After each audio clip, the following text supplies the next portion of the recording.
My name is Jason, and I'm about to tell you about the most uncomfortable weekend of my entire marriage. What my mother-in-law demanded from me that Saturday morning still makes me cringe with embarrassment. But the truth, it's absolutely nothing like what that title suggests. Let me start from the beginning. My wife Emma and I had been married for 2 years. Her mother, Linda, was intense. There's no other word for it. Linda was a former military officer who ran her household like a boot camp.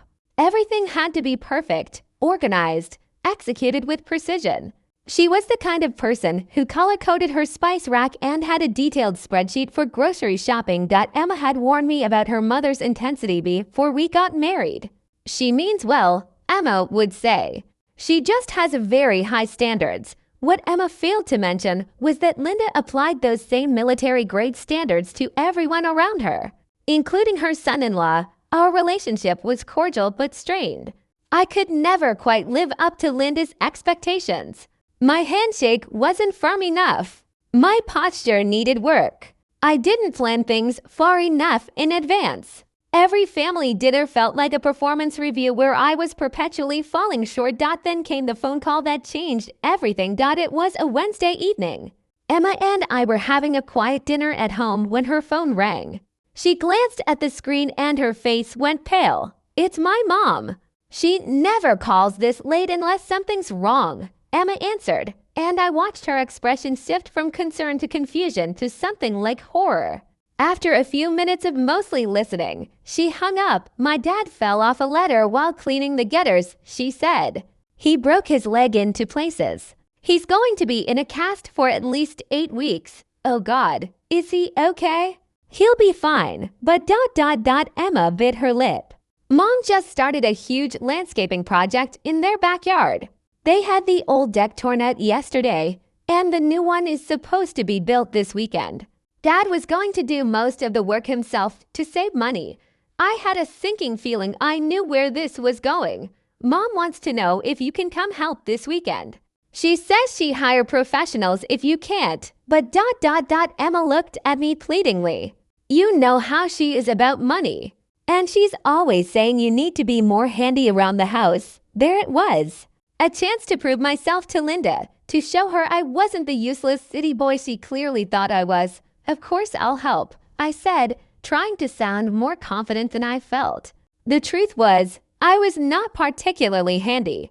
I could handle basic tasks, hanging pictures, assembling furniture, but building a deck, that was way outside my skill set. Are you sure? Emma asked. You don't have to. We can help them pay for professionals. No, I want to. It'd be good. Bonding time with your mom, right? Emma's expression suggested she didn't think it would be good bonding time at all, but she didn't argue. That Saturday morning, I arrived at Linda and Frank's house at 7 a.m. sharp.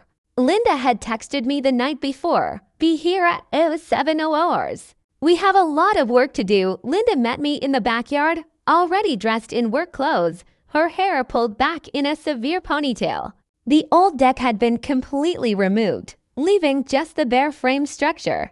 Piles of new lumber were stacked nearby, along with various tools I only half recognized. Jason, Linda said, looking me up and down like a drill sergeant inspecting a new recruit. Thank you for coming.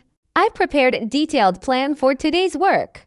We need to complete the frame reinforcement, install the joists, and begin laying the deck boards.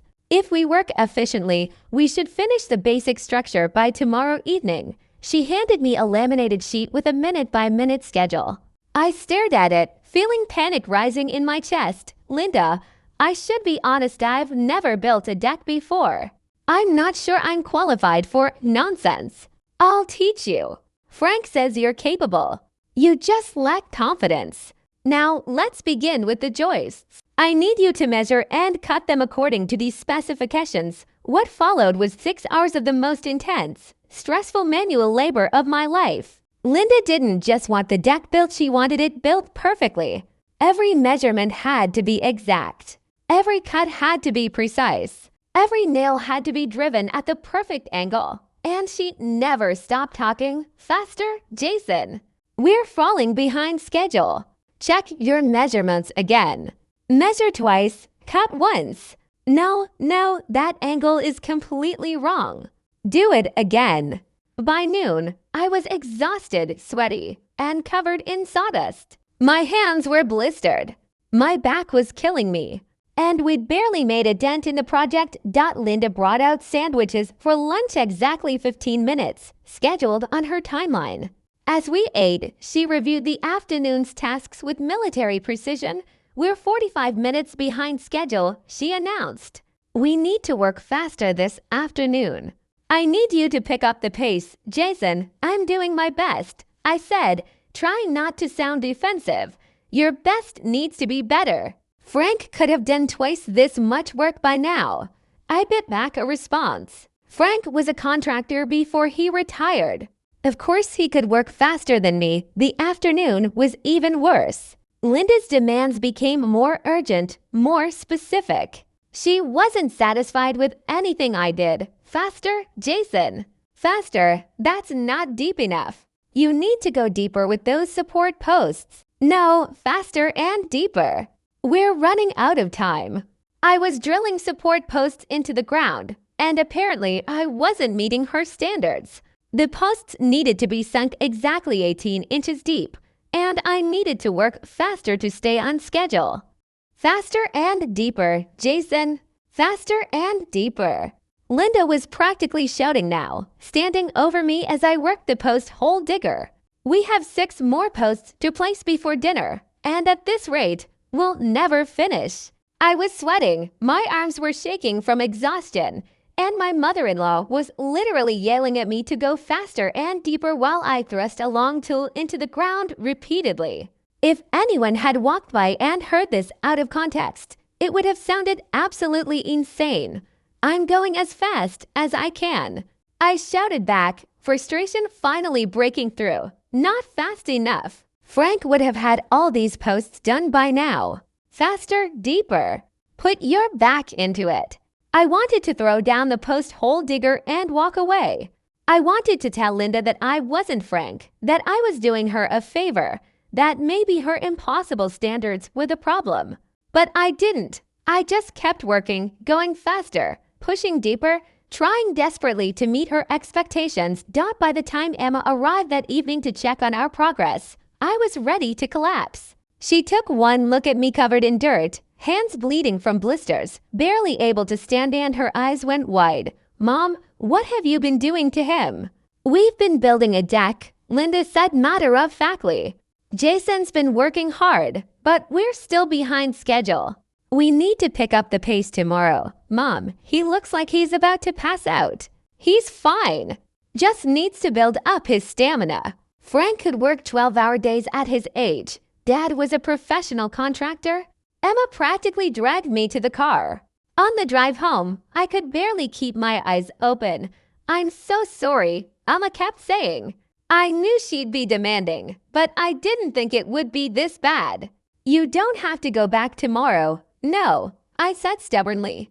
I'm going to finish this deck. I'm going to show your mother I can do it. Emma looked at me like I was crazy. Maybe I was. Sunday was somehow even worse. Linda had revised the schedule to make up for our lost time from Saturday.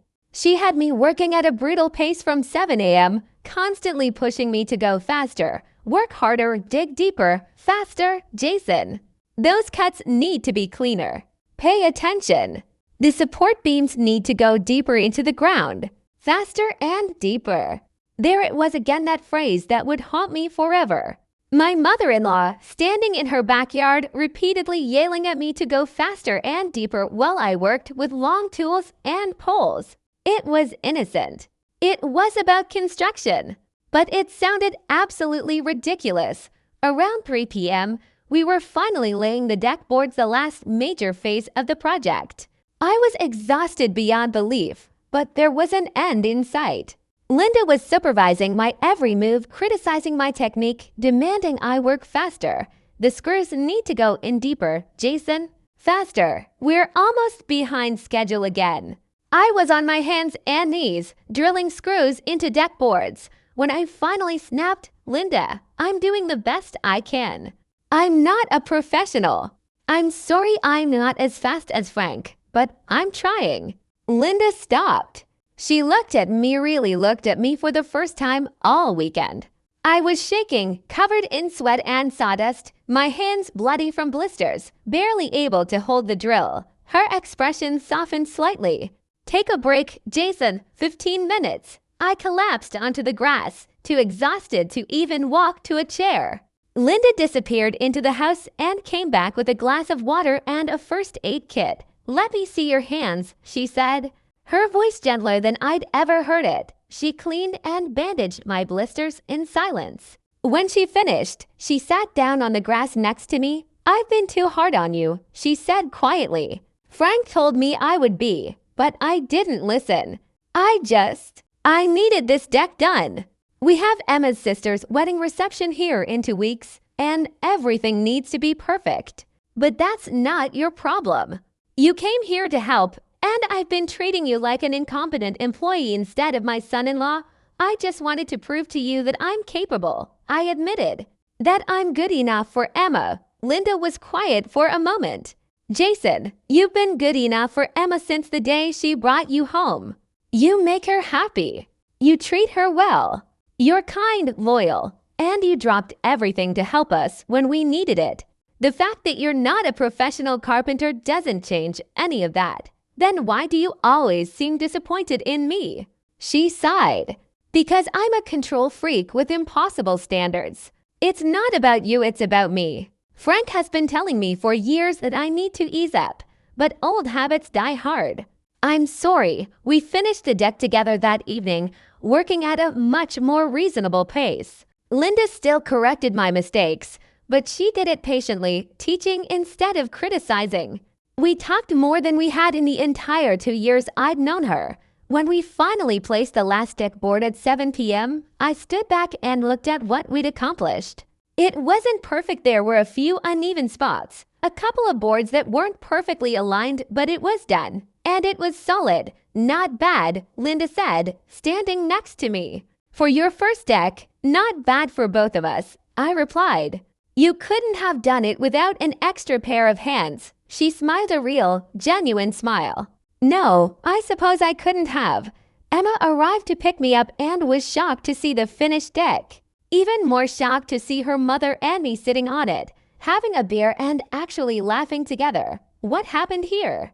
Emma asked suspiciously. "Your husband and I built a deck," Linda said. "And we had a good talk. Turns out he's more capable than I gave him credit for." In the car on the way home, Emma kept glancing at me. "What really happened? Did you two finally bond?" "Your mom spent 2 days yelling at me to go faster and deeper," I said with a tired laugh. "And somewhere in there, we figured out how to actually communicate." "Wait. She was yelling at you to go faster and deeper." Emma started giggling. "Please tell me you realize how that sounds." "Oh, I realize. Trust me, I was very aware the entire time how ridiculous it sounded. Faster and deeper, Jason. Put your back into it." Emma was full on laughing now. "Oh my God, I can't believe I wasn't there to hear this. Be glad you weren't. Your mother is terrifying when she's in construction mode." But the truth was, that weekend changed my relationship with Linda forever. She still had high standards, still ran her household like a military operation, but she stopped treating me like I was constantly falling short. And I stopped being so intimidated by her dad at Emma's sister's wedding reception 2 weeks later.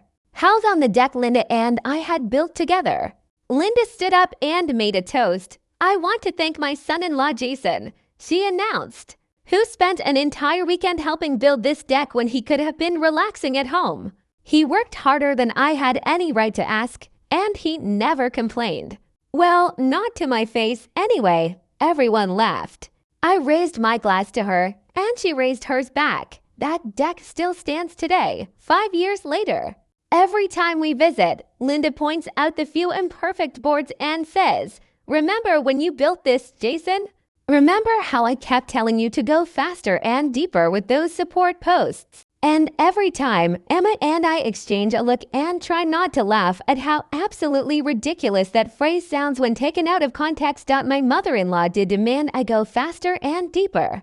But she was talking about post holes and construction pace, not anything else. Sometimes the most scandalous sounding stories are just about building a deck with an overly demanding perfectionist who happens to be your mother-in-law. And honestly, I'll take that over the alternative any day.